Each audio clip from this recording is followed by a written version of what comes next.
Got a story I need to tell about the world and how it's world. From police brutality to climate change, we gotta talk, no fan for shame. Relationships can be so tough, but we need to talk, not just in love, about trust, love, and where it stands in our hearts. Let's break that chain. Let's talk about it, let's not hide.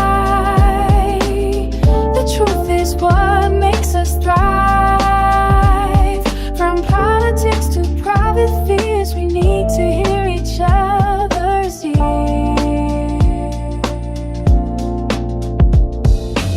Sometimes it feels like we're alone, but together we can make a zone where every voice is heard and seen. Let's make a change. It's time to begin. Workplace issues, gender gaps, equality. Let's not stop fast about pay, respect, and power. Let's stand up for what's true. Mental health, it's time to shine. No more stigma, we'll make it fun. Talk about anxiety, depression. Let's heal and find a better solution. Streets to the boardroom, our voices matter, we're not alone. Let's lift each other up, let's start now. Together we can make it grow. Let's talk about it, let's not hide. The truth is what makes us thrive. Don't politics to crowded fears, we need to hear each other here. Let's talk about it, let's not hide. The truth is what makes us thrive. Don't politics to private fears, we need to hear each other here.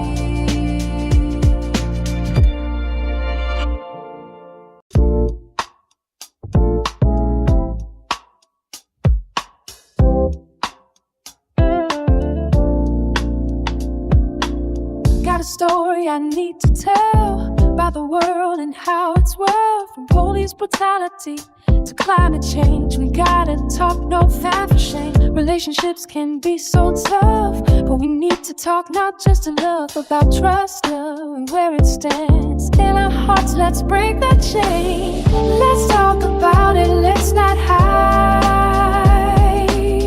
The truth is what makes us thrive. From politics to private fears, we need to hear each other's ears.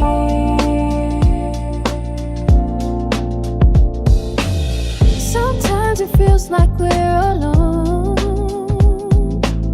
but together we can make a zone where every voice is heard and seen.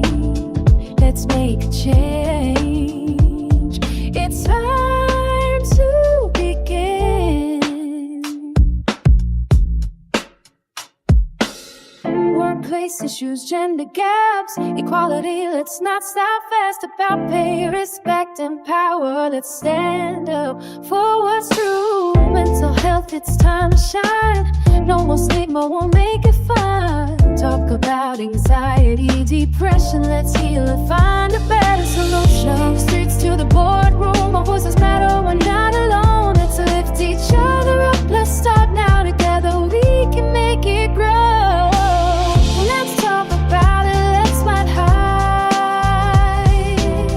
The truth is what makes us thrive. Don't politics to crowded fears, we need to hear each other here.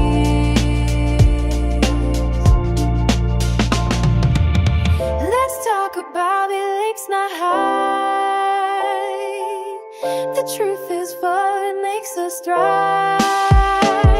Don't politics to private fears, we need to hear each other here.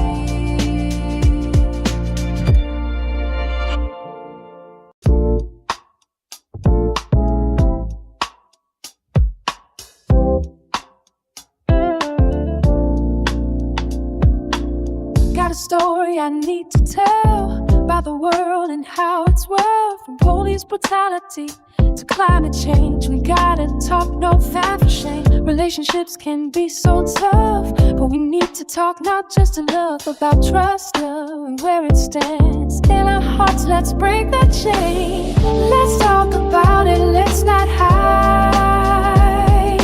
The truth is what makes us thrive. From politics to private fears, we need to hear each other's ears.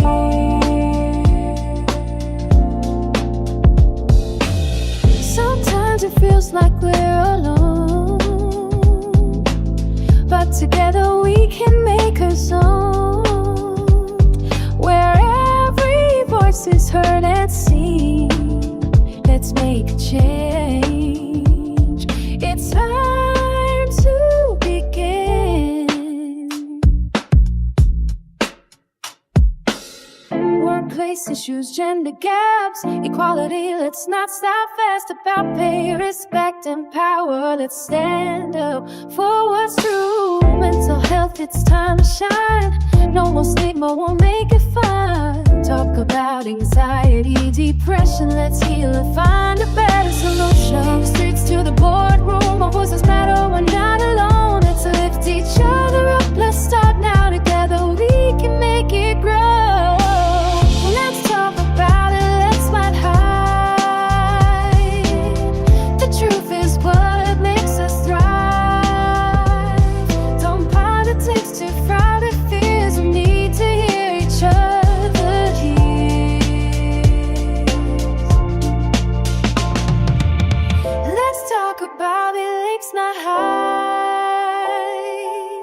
The truth is what makes us thrive.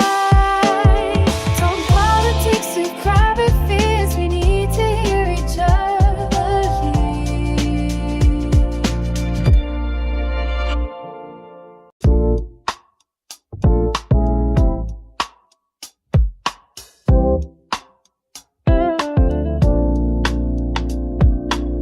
Got a story I need to tell about the world and how it's world. From police brutality to climate change, we gotta talk, no fat for shame. Relationships can be so tough, but we need to talk not just enough about trust, love, and where it stands in our hearts. Let's break that chain. Let's talk about it, let's not hide.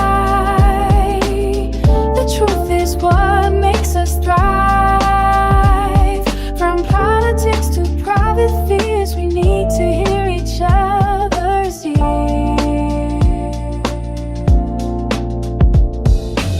Sometimes it feels like we're alone,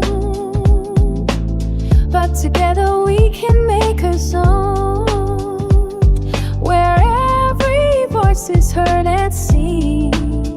Let's make a change. And we're live here outside the Perez family home, just waiting for the... And there they go, almost on time this morning. Mom is coming out the front door strong with a double-arm kid carry. Looks like Dad has the bags. Daughter is bringing up the rear. Oh, but the diaper bag wasn't closed. Diapers and toys are everywhere. Ooh, but Mom has just nailed the perfect car seat buckle for the toddler. And now the eldest daughter, who looks to be about 9 or 10, has secured herself in the booster seat. Dad zips the bag closed, and they're off. But looks like Mom doesn't realize her coffee cup is still on the roof of the car. And there it goes. Oh, that's a shame. That mug was a fam favorite. Don't sweat the small stuff. Just nail the big stuff, like making sure your kids are buckled correctly in the right seat for their age and size. Learn more at nhtsa.gov/the right seat. Visit nhtsa.gov/the right seat. Brought to you by NHTSA and the Ad Council. Look through your children's eyes to see the true magic of a forest. It's a storybook world for them. You look and see a tree. They see the wrinkled face of a wizard with arms outstretched to the sky. They see treasure in pebbles. They see a windy path that could lead to adventure. And they see you, their fearless guide through this fascinating world. Find a forest near you and start exploring at discovertheforest.org. Brought to you by the United States Forest Service and the Ad Council.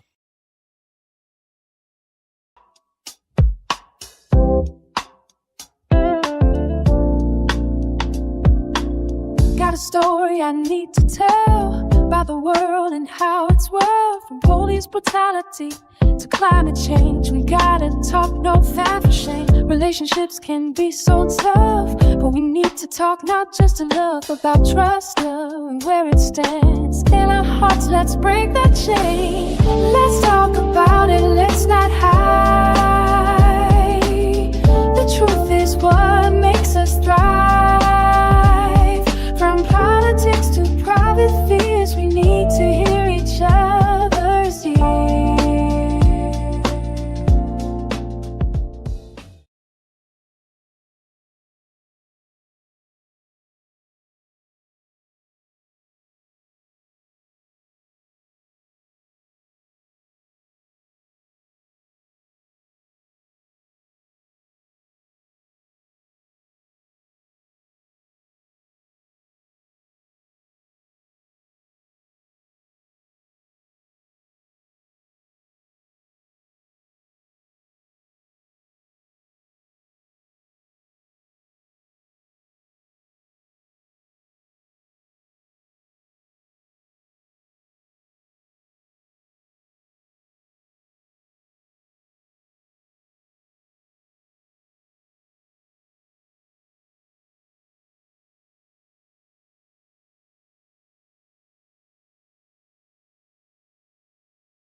Asking the judge to have him remain in custody until the hearing or throughout the hearing. They do not want him out at all. On the other side, the flip side of it, his attorneys are saying he's never had any kind of legal troubles or anything, has never done anything. So they're arguing the fact that he should not have to remain in custody while awaiting trial. We'll see how that goes.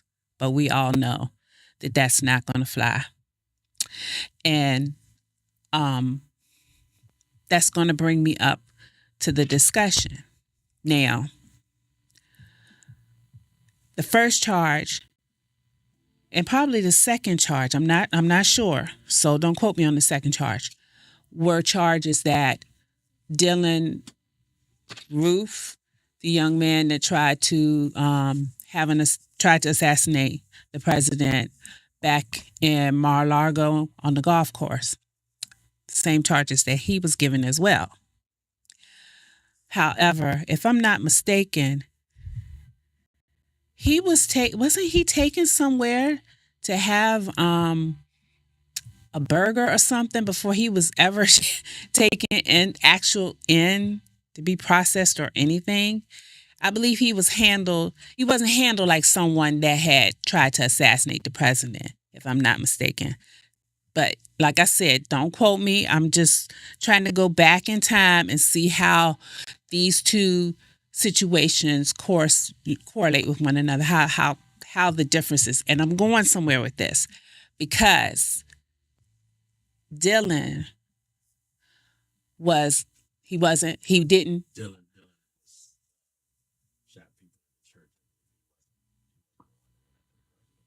Who was the one?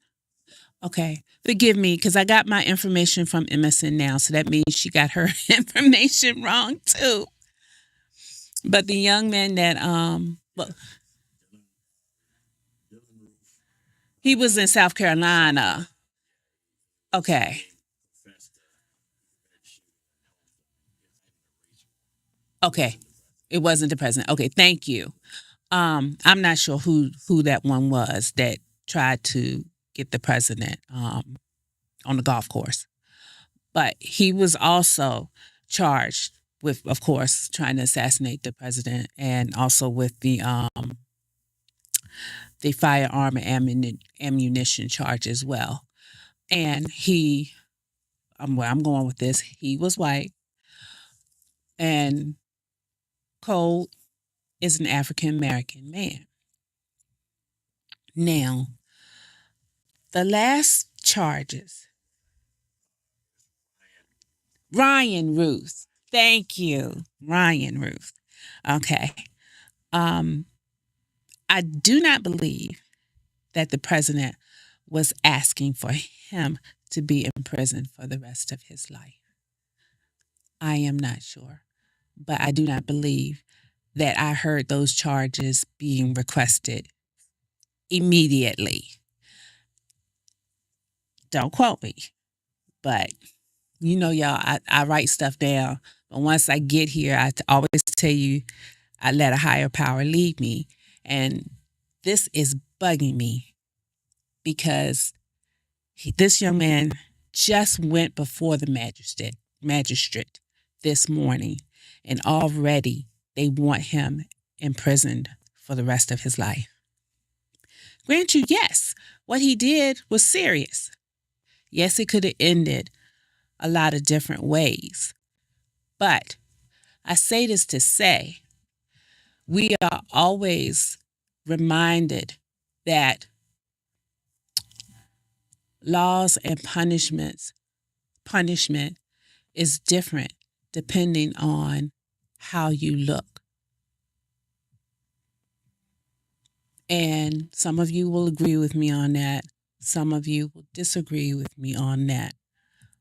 But I think if you look at different cases and different situations, it's kind of hard to argue that that's not true.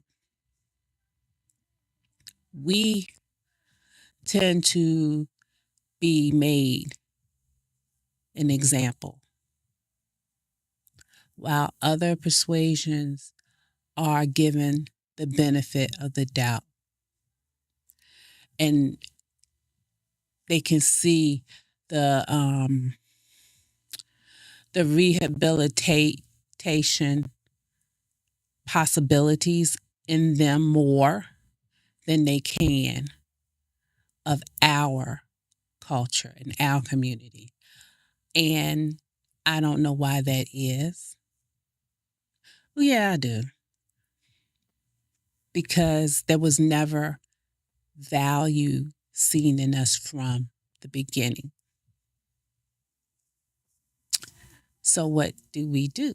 How do we change the narrative that they seem to keep writing for us? And some of our people continue to support that narrative by their actions. please chime in, because I want to hear what you all have to say and what you think. Because it's not just what I've got to say, it's what we all need to say. It should be saying. Because our community in a whole is a state of an emergency. If it's not being done to us, then we are doing it to ourselves. We really can't control as of yet what is being done to us, but we can control what we're doing to ourselves and how we are being perceived by the actions that we take. If we are out here committing these crimes, and I'll put a dash right there, I do not condone violence. I understand the frustration regarding Trump and the administration. I wholeheartedly understand the frustration. I do. But violence is not going to solve the problem at all. Because if he were to have gotten rid of Trump, it's still a Republican-ran office. So, what has he done? How has he made it better for any of us or himself? It doesn't. That's just a temporary Band-Aid reaction. Doesn't do anything. And I always say we have to vote. I find it hard to say that after this past election. I'm waiting to see the true outcome. And I say that because I encourage our community to go out and be heard and let your vote be your voice. But it's very disheartening when you do that and then you're told that your win is not your win and it's going to be sent to a judge to decide whether it's valid or not. That is a bunch of BS. Not if the people have spoken and you are choosing not to listen to the people. Democracy is being assassinated. So, we're going to the midterms. Will our vote count then? If it's not in favor of the Republicans, will that have to go to a judge to decide? And if that is the case, then just like this weekend, we're going to have a whole lot more of these incidents happening because people are frustrated. They're tired. They're losing their livelihoods. They're losing their homes. It's causing families to fall apart. I don't know this young man's story. It could be that case. Maybe he has lost everything and he feels like he doesn't have anything else to lose. And he feels like Trump is the reason for all of his loss. So why not? Why not go take him out? I got nothing else to do. I got nothing else at this point. And I'm sure if that is the case, he is not alone in his thinking. And that's going to be very dangerous and very sad.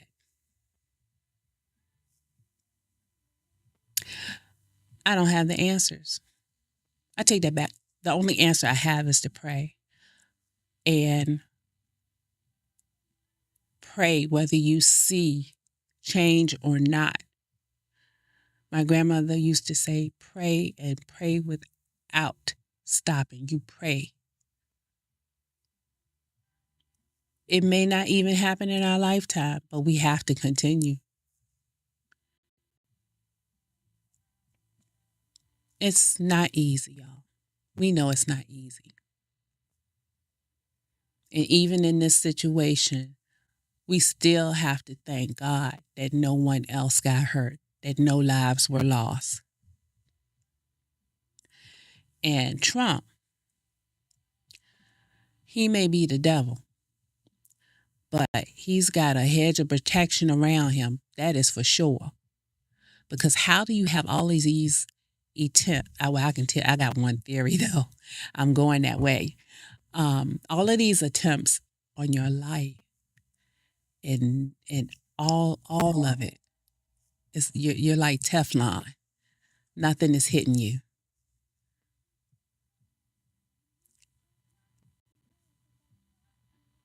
Either you got someone protecting you,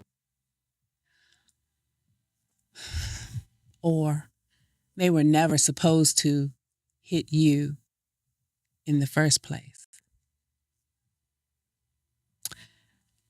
Just the speculation, y'all, not my truth. I don't want y'all to say I quote me, because it's just the speculation. I'm throwing it out there, food for thought, because I want to know what everybody else thinks or what they thought when they heard that this happened. Another missed attempt. How can that be? Gives you pause. I want to know what you guys think about it. Hit me up. Comment in the chats. Let's talk about it. On another note, King Charles and Queen Camilla are here today for a visit, a state visit.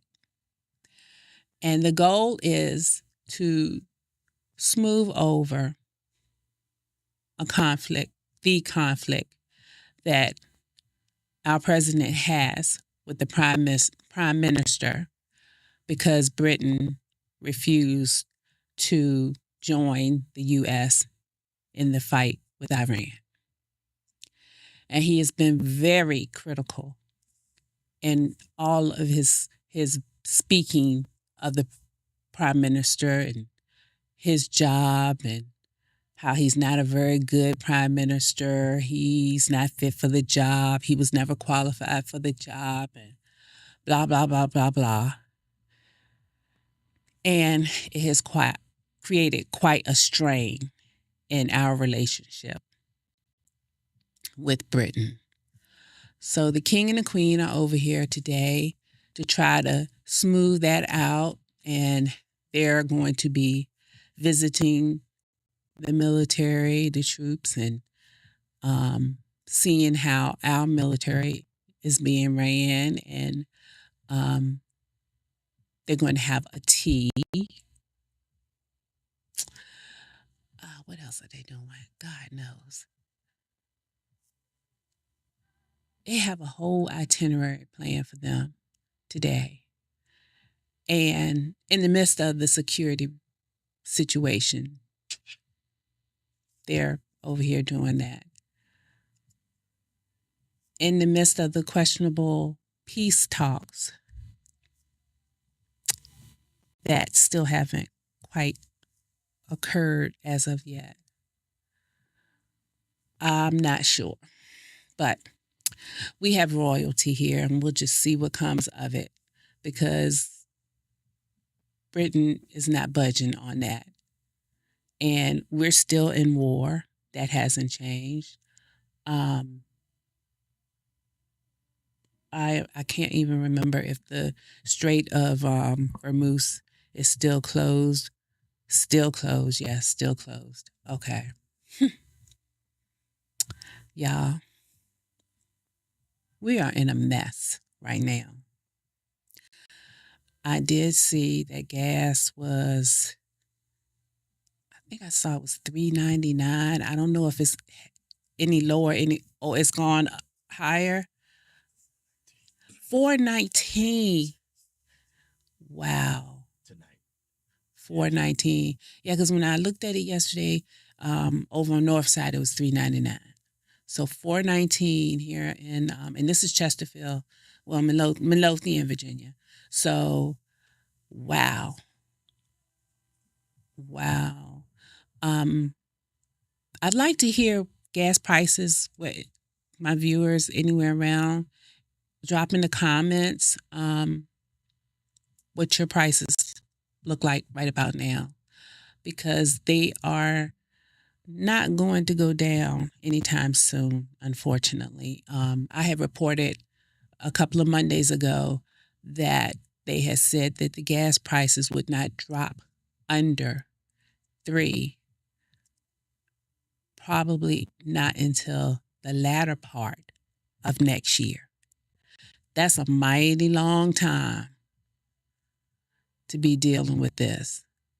So add that on top of all the other prices, because I know when I go to the grocery store, every time I'm seeing the price of things escalate even more, but I see the number of bags that I have less and less. And it's like, it's nothing to pay $100 and you ain't got nothing. And meats, the prices of meats and stuff, it's horrible. Horrible. So now, when you compare going to a regular grocery store and going to the big box stores, it's almost better, whether you have a restaurant or not, or some kind of business, to go to the big box stores, because the prices suit you better. And you're going to need that amount anyway. So it's just rough. It's rough out here. I try to give to the homeless and whatnot, and give to the food banks and pantries and stuff, because it's so many people that have lost their jobs or have downsized and they need help. It's rough. It really is. So I feel you. I'm in tune with what's going on around here. I'm not sure. I know the schools were helping with the breakfast for the children in the morning. I'm not sure if they're still able to do that. I know our president cut a lot of funds that was assisting that. But a lot of times that breakfast and lunch for some of these kids was their only means of nutrition, you know? So he's not in tune with really what is going on with Americans. We have a foreign obsessed president, instead of being focused on what's going on at home. And I don't guess the Secret Service will be outside waiting on me when I finish, but I'm just speaking the truth as it is. So that's my 10-cent worth. Don't shoot me for it. But I speak it all in love, and I give you guys something to think about. And I encourage you, I'm going to give you my information before we get out of here this evening, but I encourage you to communicate with me. Let's talk about this stuff. Enlighten me and educate me where I may not know. And if it's something in this that you want me to look up and get to the bottom of, do that as well. And I will be giving you my information. But I'm going to take a pause for the cause, and then I will be back with my beautiful guest. And we are going to get enlightened and educated together. Okay? I'll be right back.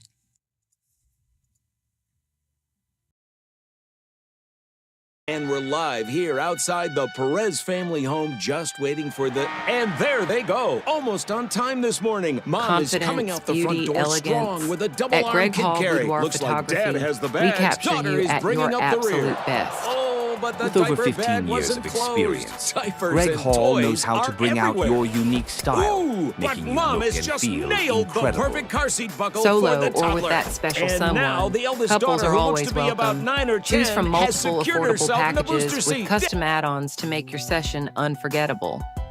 Fast turnarounds, easy online cloud proofing, and no pressure selection. We make the process smooth, seamless, and stress-free. Visit us at 10934 Hull Street Road and follow us on social media to schedule your session today. Greg Hall Boudoir Photography, because you deserve to shine.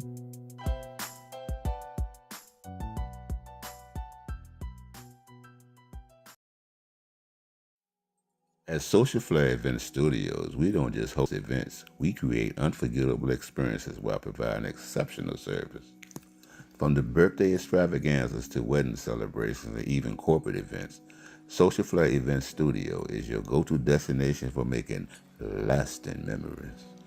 Whether it's a moment of love, connection, or celebration, we tailor our space to fit your needs, creating the perfect atmosphere for you and your guests.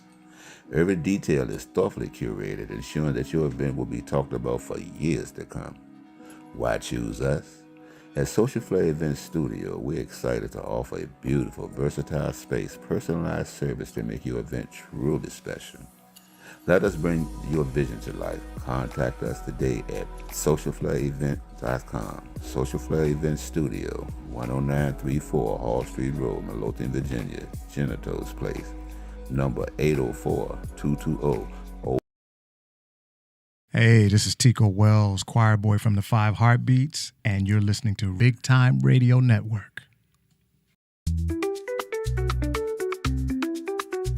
Join your bounty hunter, Mr. Charlie, on Big Time Radio Network every Friday starting at 7 p.m. for Sentinel AF. Mr. Charlo brings you the best in soca and dancehall music right to you radio, with some of the greatest soca and dancehall artists of all time, making you feel like he is bringing the island straight to you. So join your Oracle Mr. Charlie every Friday on Big Time Radio Network.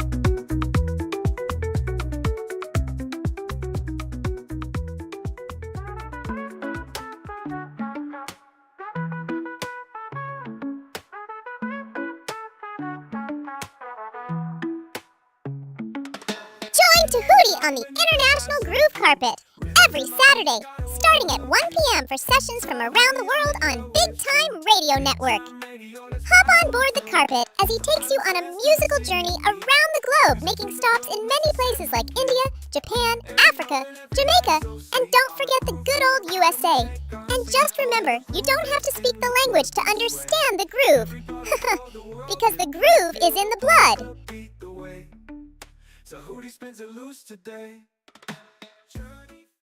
And we're live here outside the Perez family home, just waiting for the... And there they go, almost on time this morning. Mom is coming out the front door strong with a double-arm kid carry. Looks like Dad has the bags. Daughter is bringing up the rear. Oh, but the diaper bag wasn't closed. Diapers and toys are everywhere. Ooh, but Mom has just nailed the perfect car seat buckle for the toddler. And now the eldest daughter, who looks to be about 9 or 10, has secured herself in the booster seat. Dad zips the bag closed, and they're off. But looks like Mom doesn't realize her coffee cup is still on the roof of the car. And there it goes. Oh, that's a shame. That mug was a fam favorite. Don't sweat the small stuff. Just nail the big stuff, like making sure your kids are buckled correctly in the right seat for their age and size. Learn more at nhtsa.gov/the right seat. Visit nhtsa.gov/the right seat. Brought to you by NHTSA and the Ad Council. Look through your children's eyes to see the true magic of a forest. It's a storybook world for them. You look and see a tree. They see the wrinkled face of a wizard with arms outstretched to the sky. They see treasure in pebbles. They see a windy path that could lead to adventure. And they see you, their fearless guide through this fascinating world. Find a forest near you and start exploring at discovertheforest.org. Brought to you by the United States Forest Service and the Ad Council. Hello, welcome back. I get the pleasure of introducing you all to my beautiful guest, April Boyd. Welcome, April. Hello, hello. You are the kitchen strategist. Okay. All right. I want you to tell us what that means. And I know I need you. Well, that's typically what people say. So for those of you who are new to me, I am the audacious and amazing April Boyd, also known as the kitchen strategist. And what I do is I help you stop eating your money so that you can redirect those savings to financial stability.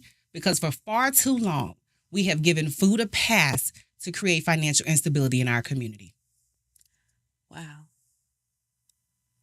What you got for me? Yes. Thank you. Well, first of all, now I feel ashamed. For what? Because I'm coming from just eating out at Bonchon. Oh, don't feel ashamed. And spending $45. Okay, now that part we got to talk about. So, well, I went by myself. So the stop eating your money isn't about just not But it was eating out. wasteful, I know. Okay, so if you've been wasteful, that's another conversation. Yeah. So I never tell people to not eat out. In fact, I actually just talked about this on LinkedIn. I have a LinkedIn article that I send like a weekly article that goes out to people who follow me on LinkedIn. They get to read about like what's going on inside Stop Eating Your Money, right? Uh-huh. And the thing isn't to not eat out. It's just that when you do eat out, be wise about it, right? Mm-hmm. So the whole point is to not be wasteful. Buy things that can double as 2 meals because food is high. Okay, we know this already, right? So if we're going to eat out, because that's what our life is set up like, make sure you can double 1 meal as 2, and when possible, eat out at lunch because they give you the same portions and it costs less than dinner. Okay. So my whole thing isn't to just not eat out. Anything about stop eating your money is when you are spending money on food and you're being wasteful. That's what stop eating your money means. Okay, gotcha. So now the thing is, where people get caught up at is, they like to shop on Sunday for the person that they want to be on Thursday instead of shopping for the person they're actually going to be on Thursday. And let me break that down because I just recently had my seminar, April 11th, because we are still in April, and April is Financial Literacy Month, and the Kitchen Strategist is financial literacy through a kitchen lens. But at the seminar, I was telling people that. I said, hey, shop for your groceries weekly. Most of them. We're going to get down to the meat. Okay. But shop for them weekly. You do a meal map. Meal mapping is really when you look at your schedule. What do you have planned for the week? Also, account for the days that you don't want to cook. For me, I ain't cooking on Friday. It's non-negotiable. I ain't cooking on Friday. I don't want to cook at all. Oh, then we need to have another conversation. But the whole point is looking at your calendar in front of you, right? To figure out what does your week look like. Are you going to eat out some of those days? If you're going to eat out at least 2 days that week because you know you got to record tonight, you're going to be in the studio, you're going to get home late, you're not going to feel like cooking, you got to do one or two things. You got to prepare enough food on Sunday so you can have something to eat on Monday, or don't buy enough food to cook on Monday. That's the point. People are shopping and they're buying 7 days of groceries and only cooking 3 or 4 days. So a good portion of what they're buying is going into the landfill. So tell me something. Okay. We know that groceries cost 19% more now than they did in 2022. 19%, that's a lot for inflation with groceries. But how expensive are they really if we're going to the grocery store, we're buying all this food that we're not cooking, and we're throwing away about 30 to 40% of it every week? And we're putting it on a high interest rate credit card. That's at about a 20% interest rate. Okay? So then when you throw away 30% of what you just bought and you put it on a credit card that you're not paying off every month, you now financing trash. Yeah. The landfill got more of a worth than your bank account do. Now we got a real problem. Right. So the whole point is on Sunday, shop for the person that you know you're going to be and not the person you aspire to be. Right. So if you know you don't cook on Thursdays, don't buy no stuff for Thursday. That's smart. I never thought to even do that, you know. Yeah, and that was a big topic. Do that. Yeah. Do a map, you know. I never even thought about it. It's a part of my process. I have a 5-step process. And a part of my process is meal mapping. And when you meal map, one of the bigger things about it too, people always talk about meal planning. I don't know about you, but your girl ain't eating the same thing every day. I ain't gonna do it. Because that's essentially what that is. Right. But I do believe in meal planning inside of my meal mapping. And let me explain what that means. So I know that if I'm looking at my meals, what I'm going to cook for the week, let's say I know I'm going to use some onions and I'm going to use some fresh garlic or something like that. Mm-hmm. I am going to prep that stuff on Sunday and put it into some containers in my fridge. So when I'm getting ready to cook those onions or with that garlic, right, you just then grab. It's already ready. Because most people don't like to cook because of the prep time. So the day that I grocery shop is also the day that I prep. Mm-hmm. So I'm planning, but I've already mapped out what my week is going to look like. Right.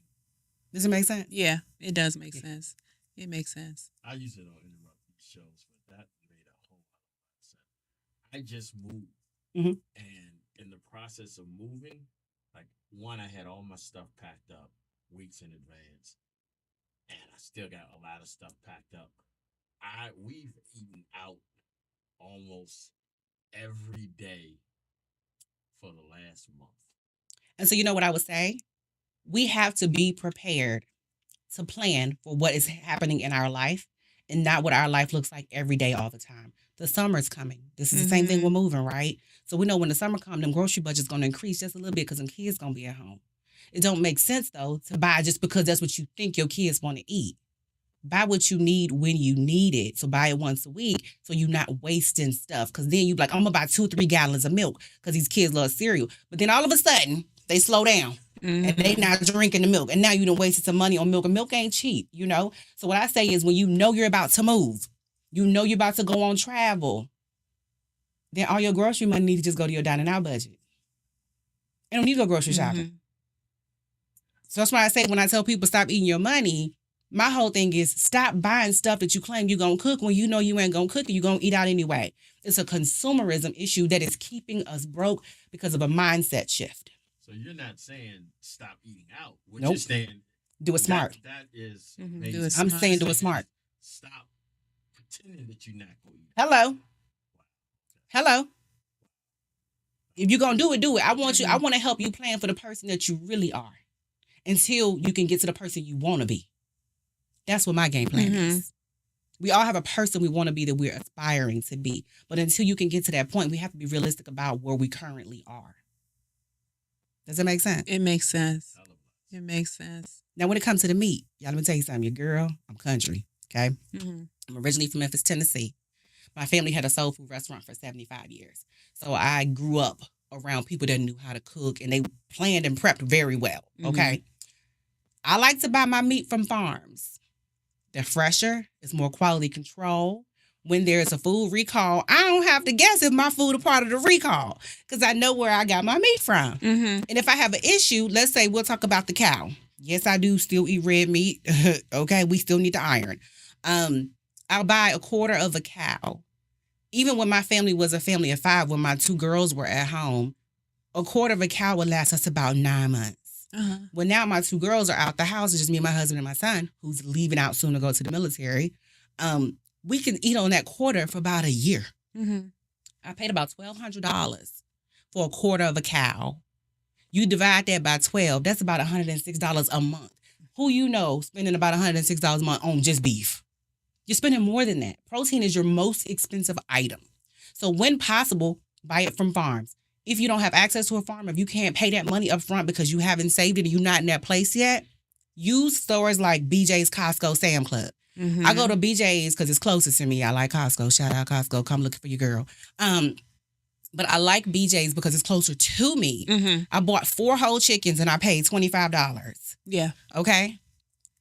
With that, you're going to get 8 breasts, 8 legs, 8 wings, 8 thighs. And with the breast, you cut them in half because who eating a whole breast like that? Right? Most of the time, you'll cook it, put it on your plate, but you don't eat it. You get what I'm saying? Yeah. So when I bought those 4 whole chickens and cut them up, I took the carcasses and I made chicken broth. Okay. I made chicken broth. Threw some bay leaves and some seasonings in there with it. So now I don't have to buy that stuff that's full of preservatives in the grocery store that's going to cost me $3, $4, $5 per carton when I just made it for free because I was going to throw that carcass away anyway. Right. You get what I'm saying? Yeah. So I do that. Then whenever I need chicken broth for something, it's in a mason jar somewhere in my fridge. I got it already. It came from my chickens. Now all I gotta do is go into my freezer when we're gonna have legs or thighs or whatever, and I can go and pull them out because I butcher them down and I freeze them in parts. Yeah.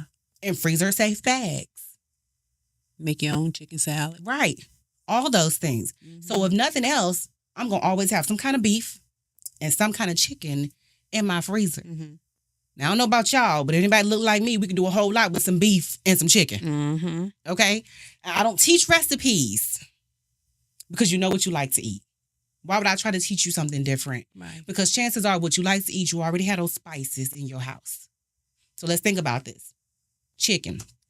If you know you like barbecue, you can put some barbecue on that chicken. The next day, you can put some taco seasoning. Now you got some shredded taco meat. It ain't got to be ground beef. Now you're going to have chicken tacos tonight. If you like Alfredo, you know you like Alfredo. You're going to have those same spices to make Alfredo. Maybe you want to be a little fancy. You want a little jerk chicken Alfredo. If you like jerk chicken already, likely you got the spices to make the jerk chicken. Why would I teach you anything different? Because if I teach you how to make a different recipe that you wouldn't typically make, and you go out and you buy all those ingredients to make it, and then you only make it once, you've just now thrown away a whole bunch of money for one recipe. Right. And you don't even know if you're going to like it for real. So I don't teach recipes for that very reason. You know what you like.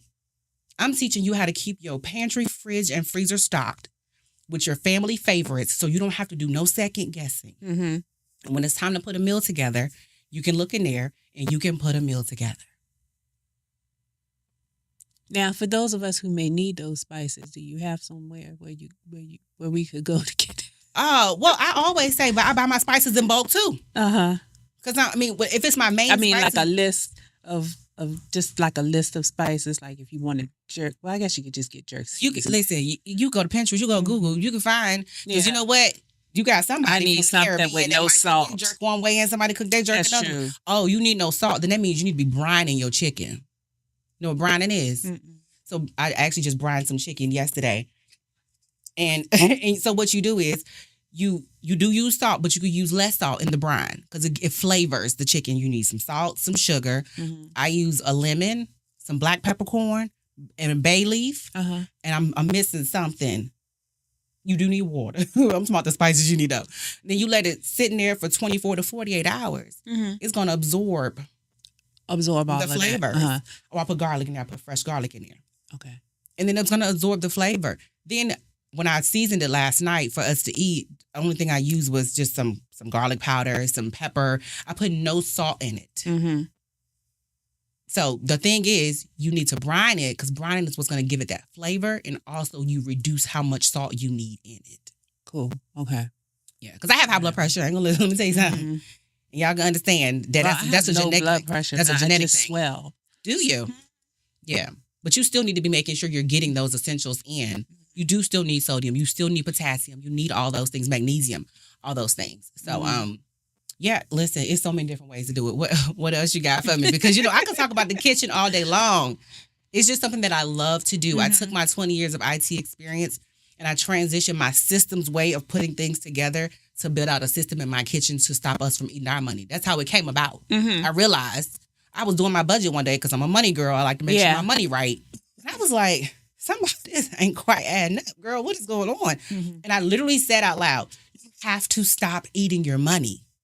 Because most of my money was going towards food. This was the pandemic when all the kids was eating at home.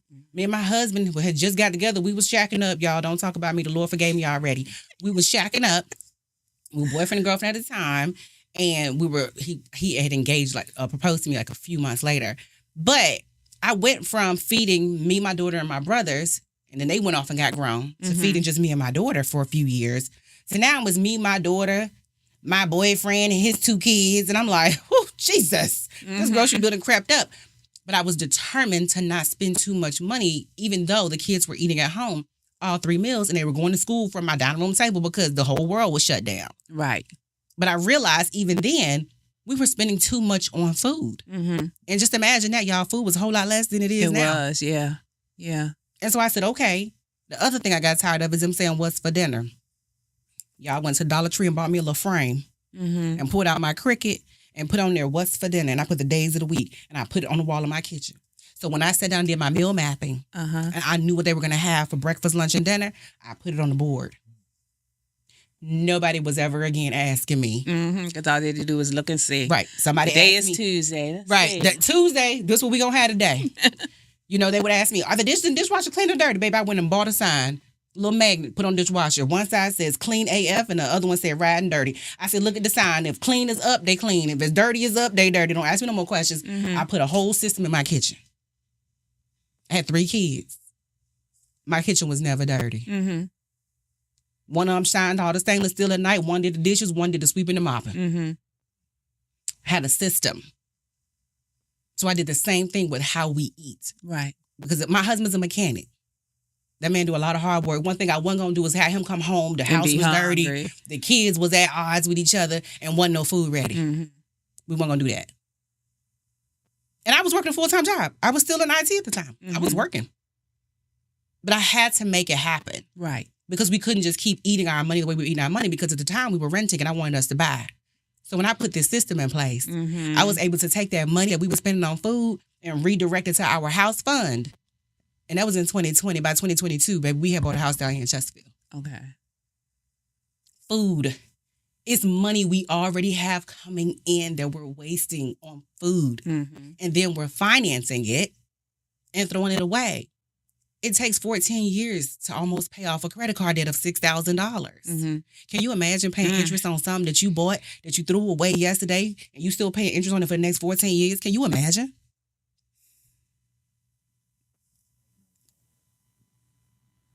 So, as you can imagine, and I'm giving you a little snippet. Yeah. The seminar was an hour and a half. And I just read I saw the video testimonials today. My photographer got them back to me. I was about to cry. I said, I can't get all teary-eyed before I go in here and talk to these folks. But the stuff that people, right? The stuff that people were saying in the testimonials, let me know that maybe, because it's a new business for me. So maybe it's like kind of slow flowing, right? Right. But people need me. They need what it is I'm doing. It's not too many people who are out there connecting food to financial instability. No. And I'm passionate about it. I can talk about this all day long. I just thought it was Temu and Shein, but you got me looking at something else now. I bet you if you took a real deep look at it, and if you charge it on a credit card, you are probably spending more money on food than you are on Shein and Temu. I can almost bet you that. You're probably spending way more than you can imagine. When people tell me, oh, I only spend like $700-800 a month, I'm like, multiply by 3. People are spending way more because they're not considering. I stopped at Dunkin' Donuts, you know, or I stopped at Starbucks, or I stopped at Wendy's or Chick-fil-A, baby. That's my favorite one. I stop at Chick-fil-A, give me a fry and a heartbeat. Fry, no salt. Chick-fil-A salt, please. Like, I will do that. I can't listen. Oh, I mean, I get it. But I'm trying to behave, okay? The fried is already what I don't need. But I will go in there and still get it. People got to add that into their food budget. People think that if it's not at the grocery store, it's not in their food budget. No, your food budget is literally dining out, your little quick runs. When you went out to dinner with your homegirls, you went to brunch, you went on a date. And I need to talk to y'all single men out here spending all this money on these dates, okay? But that's not the story. I do want to say this. Yeah. Again, I'm sorry. You okay? This is amazing to me. I know I found out recently, within the last few years, that certain banks will break down. They will. What you if you use your bank card, they will break down for you a graph. A graph. And this was a couple years ago. I found out. Now, granted, this was right after income tax, so you had the extra. You got that little extra. You're right. I found out, and it's just the two of us. I found out in 1 month we spent over $2,000 in just food. In a month. So let me tell you something. We didn't think we spent that. You don't think you spend it, but let me tell you something right now. The average American household spends 55% of their food budget dining out. 55. That means it's more than what they're eating at home. So let me run the numbers for you, because if you know me for 2 seconds, you know I'm a walking data board, okay? So the average American family the size of 4 throws away almost $3,000 worth of food every year. Ooh. That's the average. Now, they didn't ask me, and they ain't asked y'all, did they? So we know it's probably more than that. That's just the average based on the research they've done, okay? Yet and still, 53% of Americans can't afford a $1,000 emergency. So tell me something. If I told you, if you sit down with me or if you attended one of my seminars, right? My last seminar was $97. My upcoming seminar that I'm going to do virtually is going to be $47. If you could spend an hour and a half with me and spend $47 and I show you how to get back $200 a month in your budget, do you think it's worth it? Oh, yes. You get what I'm saying? Because when you break down the average waste, the average waste is about $250 a month. You get what I'm saying? I do. So if you could do that, and then you could put that money that you save in a high yield savings account, in an account you can't touch. I say high yield because a high yield will give you at least 3.5 or something, depending on the market, in interest. So you now making money off of your money that's sitting there doing nothing while you building your emergency fund. So let's just say you put away $125 because, you know, we ain't going to always put away all what we save. We're going to go buy a new pair of shoes or something, right? Yeah, we're going to do something. We're going to be real. Remember, we're being real about the life we really live, okay? So we're going to put away a portion of what we saving. Before the year ends, you'll have at least $1,500 in the savings. Now you're no longer that 53% of Americans that don't have $1,000 saved. Now you can afford to cough. You can afford to take that quick visit to the ER or to urgent care if something wrong and you don't know because your feet might be swelling and you don't know if your heart having issues, but you're scared because you ain't got no money to pay the copay. Now you can afford to do that. You can afford to cough. You can afford for your tire to blow out without you saying, why is it always me, Lord? No. We can do enough if we cut back on what we already spending and start saving it little by little. We have to stop thinking that simplicity doesn't work. Right. We've gotten to this point where we think everything has to be complex. Simple compounding still works. It is still effective. You can still have $1,000 in the bank by the end of this year if you attended my seminar.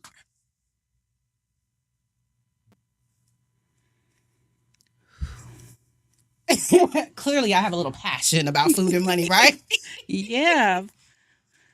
But it's good, though.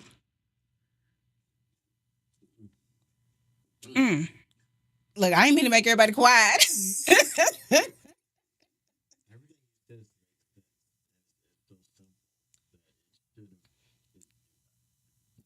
should have made sense. It should have been something. Because when you were saying how you probably throw away, there's probably more of my money in the landfill.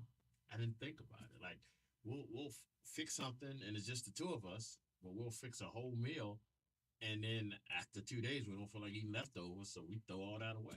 Why did we fix all that at first? So just cook less. Yeah. Cook less.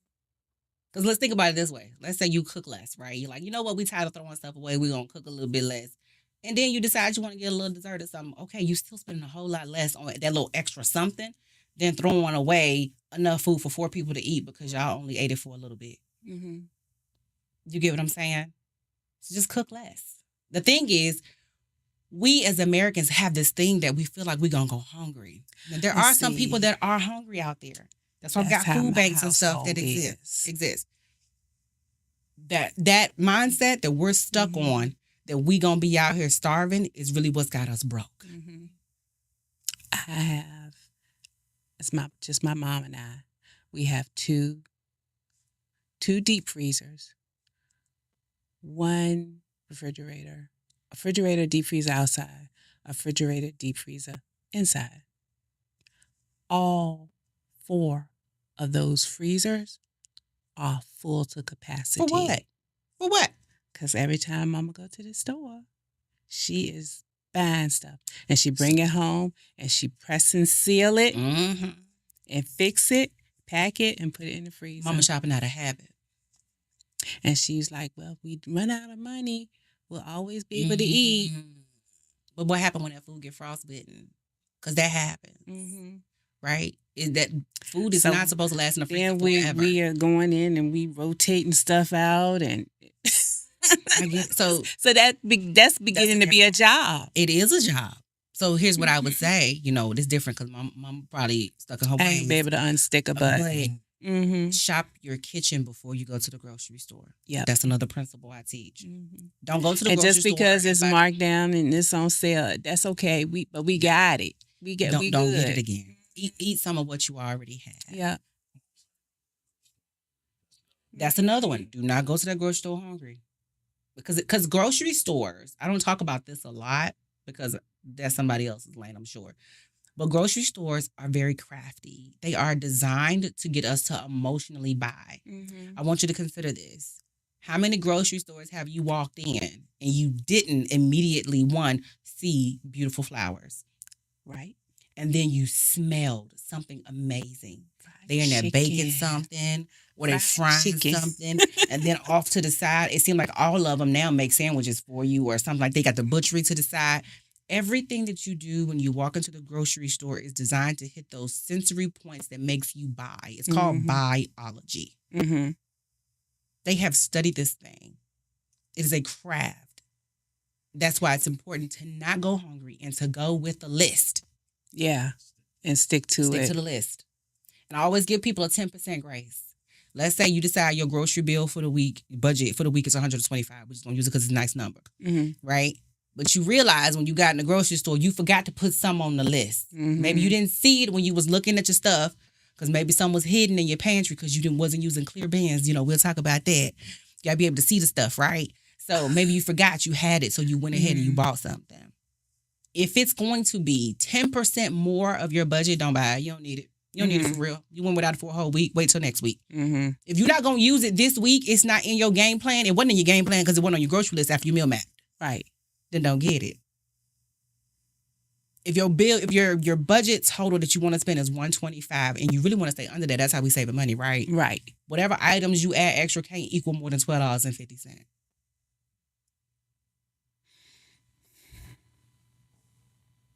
That's the game plan. Don't go in there hungry. Go with a list. Stick to the list. If it wasn't on your plan of things to cook this week, you don't need it. Right. You don't need spinach because you're going to keep convincing yourself you're going to make a smoothie. If you ain't make that smoothie in the last 4 times you bought that spinach, you don't need it. You ain't had to go there. Spinach, ground beef, pineapples, avocado, and that's another one. Those and some dairy products. Those are all things that are always thrown away every week. So my thing is, if you don't have a game plan to cook it within the first or use it within the first few days of buying it, don't do it or freeze it right away. You can freeze spinach it right away. Because you know what? If you're going to put it in a smoothie, it's going to be cold anyway. Freeze the spinach. Or if you're going to cook it down, it doesn't matter. It don't matter. If you're going to put it in a soup, if you're going to put it in a casserole, you can freeze spinach. Chop that pineapple up. Freeze the pineapple. They sell frozen pineapples in the store. If you walk down the aisles in the grocery store and it is frozen in the grocery store, baby, you can freeze it at home. And it's going to cost you less. It's going to have less preservatives, and it's going to be better for your health. Yep. G over there shaking his head.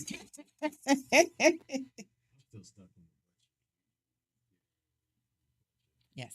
Quality. From the farm. Yeah, we'll have to get with you on that. That's the information you give at the seminar? I tell people farm to go to? No, I don't tell them what farm to go to because there's so many options. I can give you some information on. You know, my farm is in Fredericksburg. People are like, oh, that's far. You know what? To me, that ain't far because I'm looking at how much I'm paying. I've been with the same farm for 6 years now. I know that if I have an issue and I call them, they will replace my whole order. And I have never had an issue, but that's the promise and a guarantee they give me. If something ain't right, we'll replace it. Then I call them and I was like, hey, I want some oxtail. They throw it in for free because they typically throw the oxtail away because it's a delicacy to us, not everybody else. Okay. You know, the farmer told me they've been in business for almost 150 years, and he said up until recently, for the last 100 years, they've been throwing away oxtail. This is a question just out of curiosity. Do you butcher it yourself? Or I don't. They do all the work. And they pre-package it. And you go pick it up? I go pick it up. They package it for me. They put it a little stamp on it. This is ground beef. This is roast. This is brisket. This is beef ribs.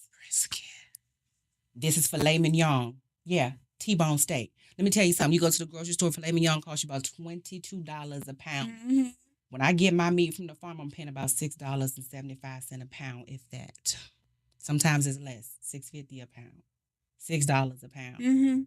And included in my order is all kinds of steak. New York strip, ribeye. And I'm paying $6 a pound for that. Not $22, not $30. Right. You see what I'm saying? I see what you're saying. It makes more sense to me because these are the things my family's going to eat anyway. When I want to cook a pot roast, It's already in the freezer. I got it from the farm. Let me tell you something, and it thaws out very fast because it's not full of preservatives. We can take some meat out and it's ready real quick. Like, it don't take that long for it to thaw when it comes from the farm like that, because it's not a middleman trying to preserve it to get it to the store for it to last in the store until you can get to it and then get it home in a few more days for it to last at home. How do you think that's happening? Right. It's the stuff they're putting in it. It's the preservatives. It's a straight, babe, I'm going straight to the source. What they say, go straight to the plug. I'm going straight to the plug, okay? I don't have time for no middleman. I'm going to get the real stuff, the real deal. I go straight to the farm. And then when I can't, or when times are tight, or if I feel like, oh, this one happens a lot, I realize, oh, shoot, I should call the farm and let them know I'm down to my last little couple or whatever, right? I almost never call them when I say I'm going to call them. And then I realize I don't got no beef. And it takes sometimes 4-5 weeks for my cow to be ready. Because if I'm only buying a quarter, they got to find somebody else going to buy the rest of it, right? of it, okay. So I got to wait a few weeks before my cow is ready. Not too long, typically. I'll go to BJ's, Costco, Sam Club and buy my meat in bulk from there, because I'm still paying less in bulk if I buy it from there than if I buy it from a grocery store. Yeah. There's a lot of other places where people buy meat from, too. I forget the names of them. But there are places where people who buy food for restaurants go. Tom Leonard's, too. Yeah. Yes, that's what I'm trying to think of the names of them. Oh, no, not them, the people that come to you. Everybody I'm talking about, you need to go to them. Because think about it. When they come to you, it's still got to be some more preservative.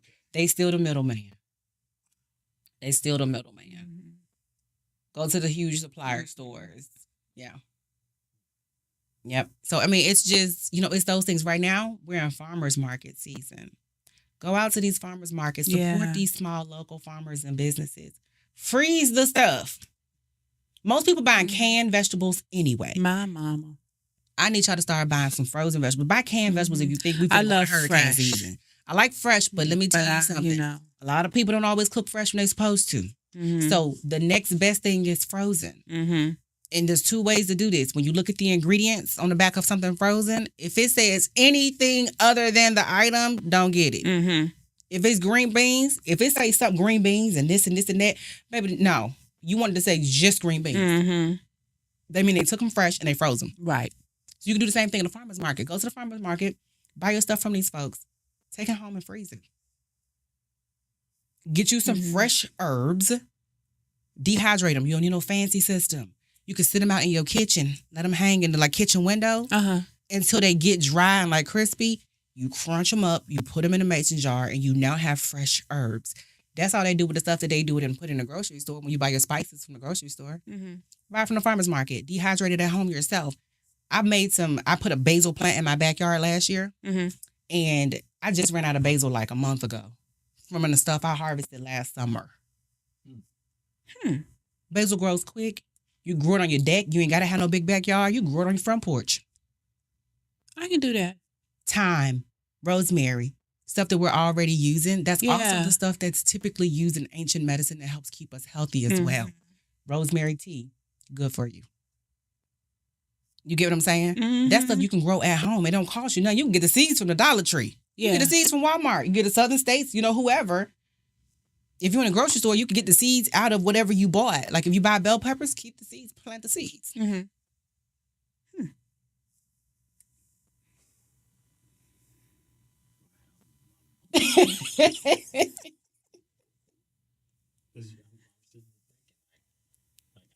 big on turmeric, Yeah. cinnamon, stuff like that for my blood pressure, stuff like that. Yep. I'm spending a great deal of money for small packages of spices, and I don't know if it's fresh. I don't know what else is in there. Right. And why am I buying something to help my health wise and not know what else is in there? Yes. Wow. So it's one of those things where I sit down and I have conversations with people. I teach them my system, but there's also smaller factors of the system, right? It depends on how deep somebody wants to go. The other thing is countertop appliances. You said you don't like to cook. You got an Instafryer? I got an air fryer. Air fryer, Instapot, crock pot. I got crock pot. You're saying you got a crock pot because so that's the thing, but are you using it? Is it taking up precious real estate for no reason? I can't answer that right now because I Just moved. Okay. We'll have a conversation.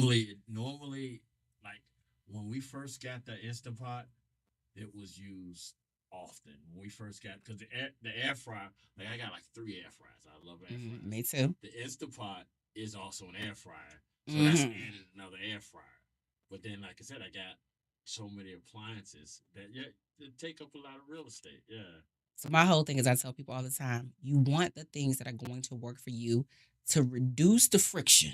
You want to be able, you want to go in the kitchen and cook. If you open your cabinets and stuff is falling out at you, why you want to cook now? You got to clean up the mess.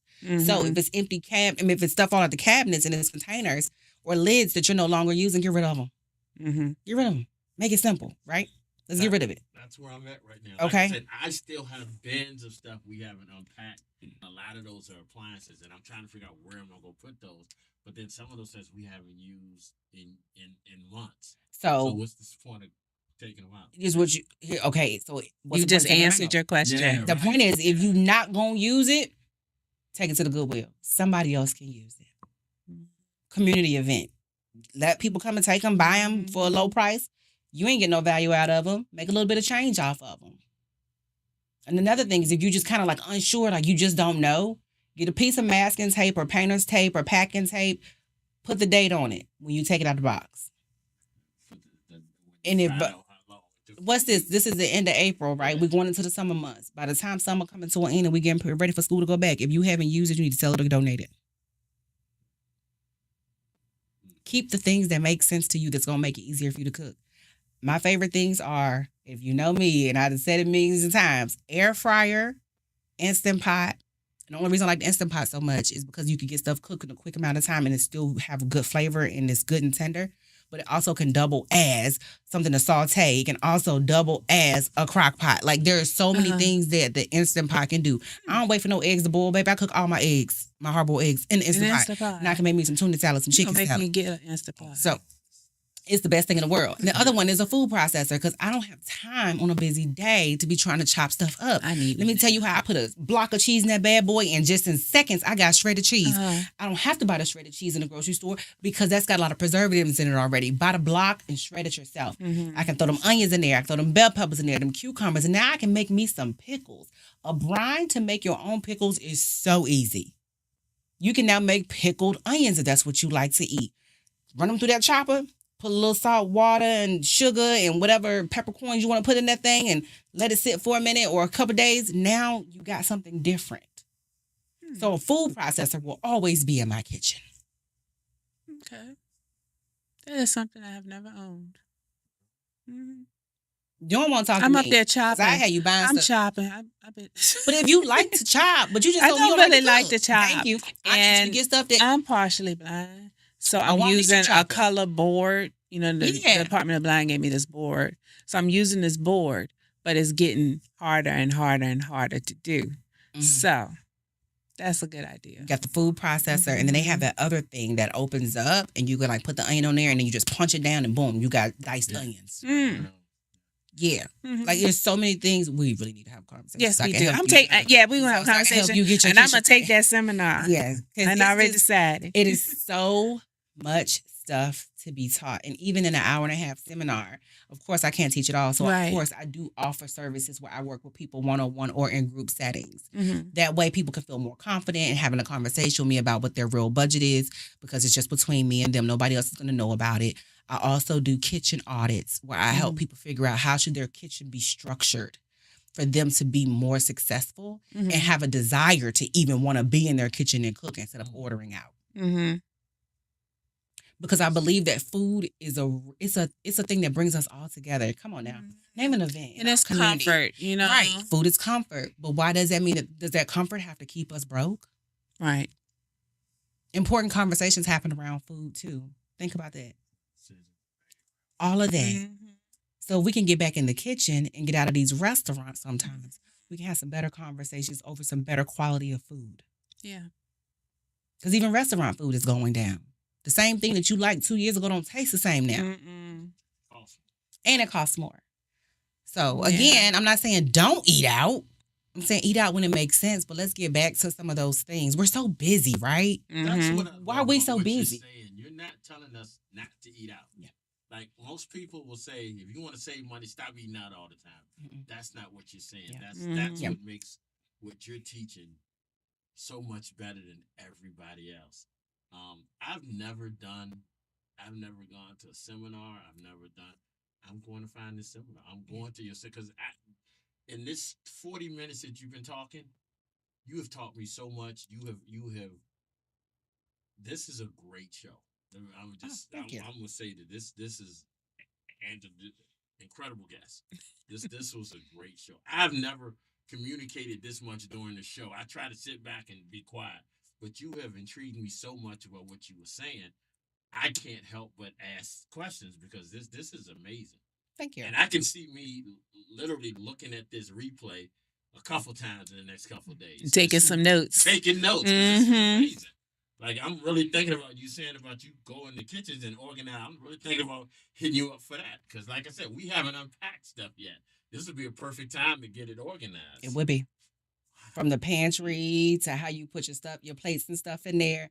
My kitchen is very streamlined. One of my homegirls was in my house opening my cabinets, taking notes. She was like, and she's a Caribbean girl. So she cooks a lot. She has a lot of stuff in her kitchen, just like I do, right? Yeah. And so she was like, your kitchen is truly simple. Now, she's one of my closest friends. So she knows she's in my kitchen all the time. We split holidays between each other's homes. So we do Thanksgiving at her house sometimes, we do Thanksgiving at my house. So we are very well acquainted with each other's kitchens. But she was just like, I've never stopped and just paid attention. I turned around, y'all. She had everything open. She had all my cabinets open. She had my pantry open. She was like, she was writing. She was like, I'm about to go home and read. She literally went home. And she sat on it for like 2 or 3 weeks. And I called her one day, y'all. She had stuff everywhere. The kids was like, Auntie, what you do? The house looks different. She was getting rid of everything. Keeping just the basics. So that her kitchen didn't overwhelm her when she walked in there. Yeah. Her husband came to the seminar when I had my in-person seminar. And she said that same night he went home and told him, we're not ordering nothing. Y'all better get in there and eat what we got. She was like, maybe he shouldn't have came. So even my own daughter was happy to be at the seminar because she said, I've known that you have run this tight ship, but I just was the beneficiary of it. Right. She said, but to see and hear you talk about how you did it, she's like, my mind is blown. Because she saw it and she didn't have to learn it. Like you did it without explaining like you just did for us. Yeah. Like for us, you got both of us sitting there like we didn't think nothing to say. Andrew over here, the whole time. You got us with nothing to say. They used to it. Yeah. So they saw it. I'm texting right now. My wife is like, we need to work on something because this is amazing. And again, I apologize. I try not to get involved in each other's show, but this is amazing. I will say this: it's usually hard, even for bystanders, to not get involved in the conversation because there are 2 things that we can all relate to in this life: food and money. There's not a person that's walking this earth that can't relate to food and money because you need the money to buy the food, you need the food to survive. And once you're surviving, you're making money to keep surviving. Yeah. And it's a cycle. So therefore, the kitchen, what's happening with our food, our money, it is so deep what's taking place. Yeah. And I just genuinely love it. As you can see, I could talk about the kitchen all day. I could listen to you talk about the kitchen. Yes. Most definitely. It's something that I never thought was going to be a business. When I walked away from my 6-figure IT career, I said I never wanted to go back to IT because I didn't like the things. We had that conversation before. I didn't like some of the things from IT that I had to do. And I said, well, what do I love? What have I done? What skills can I monetize? Now, I do still help people with IT stuff, like small business owners that need to be more efficient with their IT. So I do still have a consulting part, that can bring in some real good cash when your girl need it, right?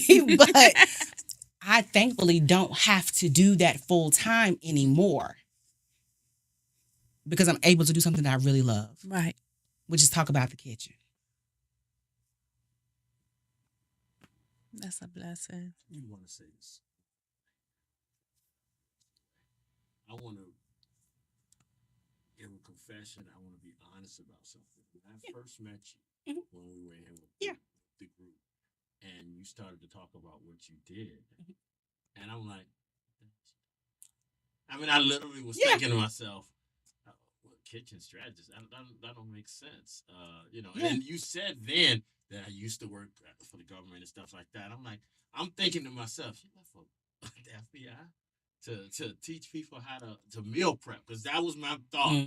Meal prep. That's what you're doing. You have really completely blown my mind, and you've changed my whole perception of what it is you do. And I appreciate you for doing that. I really do appreciate you for doing it. And even though you didn't know, I apologize. Thank you. No, you're fine. You know what? Because here's what I do know. I've only been truly doing this since October of last year. That's when I finally was like, I'm going to do this, because I had been sitting on the idea for a few months. I walked away from my job last April. I didn't work or try to work until like September. Because before I walked away from my job, I made sure we were good financially. I knew we weren't going to have to worry about paying no bills. We solid. You get what I'm saying? Yeah. So I had time to process, time to think. And I ran from the idea. I was like, absolutely not. I am not going to talk to people about the kitchen. And then I started a YouTube channel. I have over 4,500 subscribers on my YouTube channel. Now, I ain't been posting videos lately. Don't y'all judge me. We're going to come back to it, okay? I'm a little encouraged now to go post some more videos. But I was like, man, people are listening, right?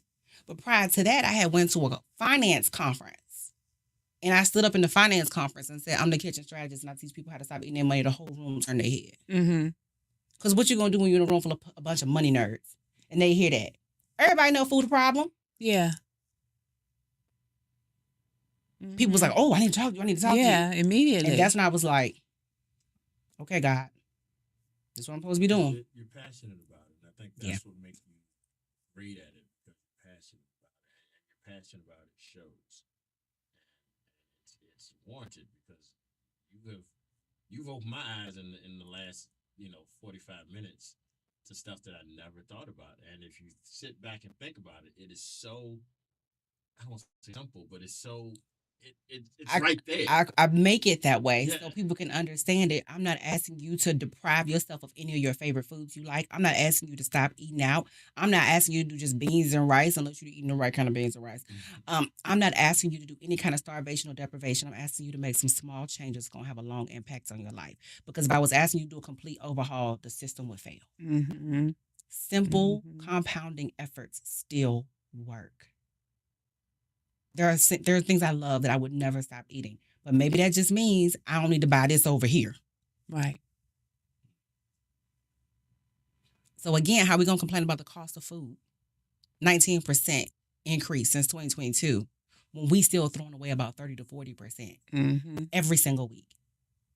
Over 75% of people say they don't cook on Thursdays because they're tired. So what are we going to do? We're going to not buy food to cook on Thursday. Right. And if you have a family and you're going to eat out, y'all, this is my life hack. Y'all listen, this is my life hack. Buy it from somewhere that has a family meal plan. For instance, I like going to Chewy's because if I want to get some tacos for my family, they have a 4-serving for $29. And you can typically eat on it twice. You hear me? I hear you. I was Chewy's last week. I was one of my not cooking at home meal. So that's my whole thing. So if it's a day that you know you don't want to cook, if it's a day you know you don't like to cook, like for me, I don't like cooking on Fridays. We know we're going to figure out something. My kids used to call it a fend for yourself kind of night because they knew that I had cooked all week long. You better fend for yourself and find something in there, okay? Or we buy the family plan. Think about taco places, pasta places, places that typically sell food in bulk that also warms up well. Right. And if you don't want to cook on no Thursday night, and you got about $30 to $40 and you got about 4 or 5 kids to feed, go buy a family meal. Don't go out there and buy no individual meals that you got to pay $14 to $20 for. Get a pizza. Now it costs you $100, but pizza done got expensive. Not if you do Domino's. Yeah, but everybody don't like Domino's. No, Papa John's be running a special too. That's true too. Look, clearly you like pizza. I know about pizza. I like pizza too, but let me tell you why I always don't recommend pizza. Why? Because if you got a whole bunch of kids to feed, it ain't a whole much more they're going to have the next day. That pizza going to be gone. Yeah, that's true. If you like pizza, get it, okay? If you like pizza, get it. But pizza can also get very expensive. That's true. You can really just go and get a meal deal plan from anywhere that sells them. Yeah. And you have plenty of food because they always give you a little bit more. The portions are always bigger. So yeah, get pizza. You know what? Yeah. When I got tired of buying pizza, because we love pizza, I started making pizza at home. I would make my own dough. I ain't even buy dough from grocery store. I made my own dough. It costs 86 cents to make dough at home for me because I buy all my ingredients in bulk and I break down the cost. I make my own bread at home. I'm not buying that stuff. That would be dangerous for me. I have to leave that one alone. Okay, well then leave it alone. But I make my own bread at home, and then what I'll typically do is I'll freeze whatever we don't use, and then it thaws out very fast for us to use for something else. Yeah, especially if it's homemade. You can freeze store-bought bread too. But half of one of them freezers is that. You can freeze bread, and if it's homemade bread and it's frozen, even better. I promise you. And if you one of them people that buy bread and your bread always going bad, before it goes bad, chop it up in little squares, season it up a little bit, run it in the oven, make yourself some croutons. You just extended the life of that bread. Or invest in a roll of press and seal. Yeah, and you will thank me later. Yeah, I do use that as well. Food service. Yeah, the vacuum seal. Yeah, I have one of those. I love that. No, not that. It's by Glad. It's called press and seal. Oh, I know what that is. And then wrap it and seal out all the air out of it. Anything you want to never use the press and seal for my bread. It works. You put it in the freezer? That's good. No, I just put it inside of a freezer safe bag and throw it in there. She done press and sealed everything. She'd press and seal me if I didn't watch out. Yes, I tell her we got enough to feed probably all of Richmond, probably. So feed them. Don't let that mystery meat go to waste. Absolutely, absolutely. Well, lady, tell the folks how they can reach you. Okay. So that they can especially get on these seminars here. So, well, for the first place, I primarily tell people stuff about me on Facebook. You can go on Facebook and you can find me as April Boyd with an E at the end. Or you can just go on Facebook and literally type in the Kitchen Strategist or Stop Eating Your Money and I will likely come up. Now, I can sit here and give you all my socials. I'm on Instagram. I'm on LinkedIn. I'm on YouTube, TikTok. I got a good following, but I ain't on there that often. You can Google the Kitchen Strategist. Trust me, Google it right now. You can Google the Kitchen Strategist. I will likely be the very first person that pops up. I'm at the top of the Google search. But if you want to find out more about my seminar, Facebook is the place because I have a wait list right there on Facebook. Oh, so we need to get on your wait list. You're on the wait list, so then when you're on the wait list, you'll be the first to know when registration launches. Okay. That's why I have it. It's coming soon. Okay. So I just want to make sure that I have captured people who are interested. There's a post, for anybody listening, there's a post on Facebook right now that I posted. It's a picture of me from my seminar. I got a little black and white dress on. If you look in the comments of that post, you will see the link to get on the wait list for the seminar. Cool. Definitely. I'm going to be doing that tonight. Yeah, but you can find me on all the socials. And like I said, and if you get hung up, like I said, you can go on any of the socials and type in the Kitchen Strategist or just type in April Boyd with an E at the end and you will find me just about anywhere. And if all else fails, if you Google me, you'll see my YouTube, my Instagram, everything. Great. Well, thank you. Thank you for having me. You have certainly educated us today. I'm glad. Definitely going to make some changes. Absolutely. Well, y'all, thank you for riding with me today. I'm so glad you did. I hope I have said something that has inspired you, educated you, motivated you, enlightened you, or just made you think. Until next time, you know you can always reach me on Facebook, Angela Canty Ingram, or I've Got Something to Say podcast. And I will be right back next Monday, same time, 6:30 p.m. Beat me here. Don't meet me here. And please stay safe this week, okay? Be good to yourselves and be good to each other. Peace.